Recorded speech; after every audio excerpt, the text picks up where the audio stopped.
সুন্দরী সুন্দরী আপা।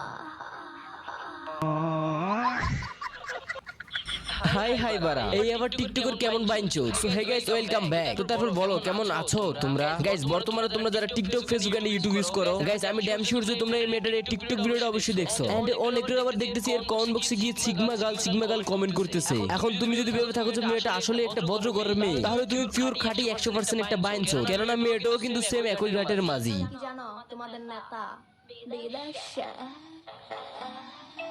সে তার ভিডিওতে যেভাবে অন্যান্য টিকটকারদের নিয়ে কথা বলে, যখন বড় বড় মডেল কিউট কিউট আপুরা আইফোন 16 কিনতে পারবে না, কেননা তাদের নেতা বিদেশে। বাট প্রত্যেকটা ডায়লগের শেষে যে সাউন্ড গুলো ইউজ করে রে ভাই, শুনলেই বোঝা যায় যে মেয়েটার প্রচুর এক্সপেরিয়েন্স আছে। আগে মনে হয় এসব ডায়লগ গুলো প্রতিদিনই দিত, বিকজ এক্সপেরিয়েন্স ছাড়া এত সুন্দর ডায়লগ গুলো যে কেউ ভালোভাবে ডেলিভারি করতে পারে না, যেটা ফেরেছে আমাদের টিকটকের এই নতুন সানি লিওন আফা।